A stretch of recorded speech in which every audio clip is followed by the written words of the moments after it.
Hey guys, and welcome back to the School Finesse Podcast. I'm your host, Amen. It's been a while. I'm in my final semester at Towson University, and it's been the craziest semester so far. There's a lot going on, but I'm here with another episode for you. Today, I've got 5 tips to help you battle college senioritis. If you're not a senior, that's okay. No matter what year of college you're in, these tips will be helpful to you. In fact, I know some people who said they've had senioritis since their freshman year. So these tips will come from U.S. News Education. Also, I know many of you are on spring break and have plenty of time to apply for some scholarships. So I'll give you a few tips to use when applying. We'll have more about that later on in the News Fix. Here we go. 5 tips to battle college senioritis. These tips are brought to you by Lauren McMullen, a staff writer at U.S. News Education. Number 1, take care of yourself. It's your last semester, and I know you might be working and interning, or maybe you're taking a full load of classes like 15 to 21 credits just to finish as soon as possible. While you're really busy, don't forget to take a breather. Relax, rest, and sleep. Oh yeah, don't forget to eat a balanced meal.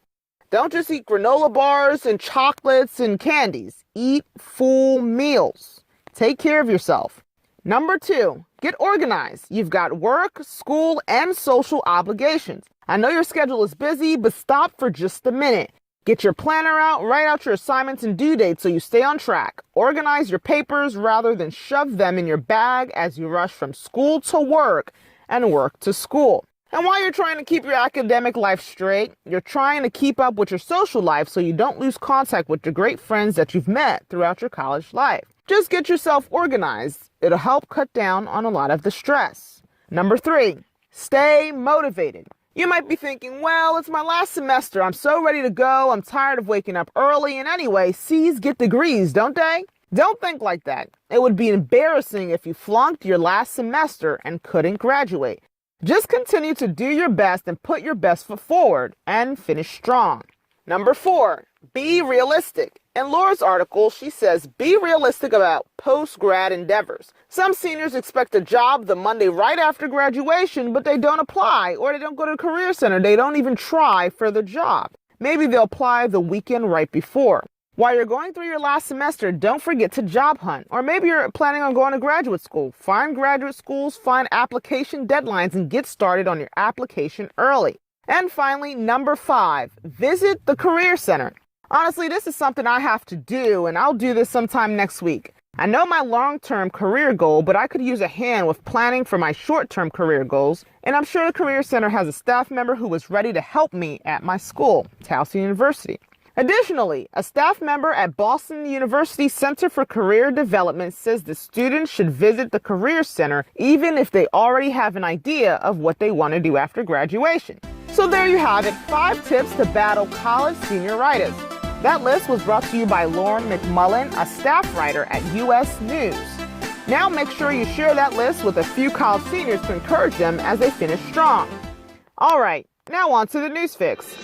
So last week, I was searching the web for some scholarship info and ended up applying for a few. As I discovered some scholarships, I wondered if all of them were legit or if the sites just wanted my info. I also wondered what types of scholarships I should apply for, what I should focus on. Is it the larger scholarships or the smaller scholarships? Well, on scholarships.com, I saw some great tips that answered some of my questions. I've got 4 for you. Number 1, if you have to pay for a scholarship, it's probably a scam. Do not pay. Number 2, before you apply, read all requirements in small print. If a scholarship is a scam, the company may hint to it indirectly down there in a small print. Also, the small print is important because some scholarships are available to specific students based on their major, their state, their country, their GPA, even their hair color and their height.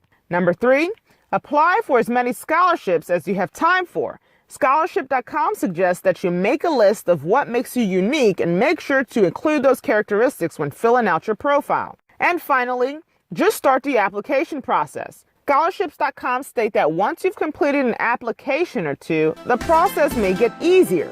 And here's a bonus for you. You can win a $10,000 scholarship if you answer this question in 250 words or less. Imagine a historical figure is brought to life. Who is it? What's their favorite mobile app? Apply by December 31st, 2019.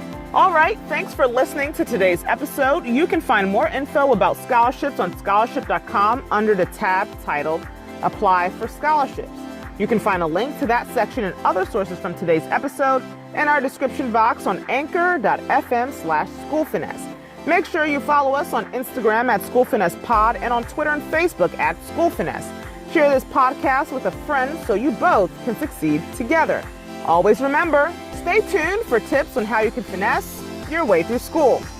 Until next time, I'm your host, Amen, signing off.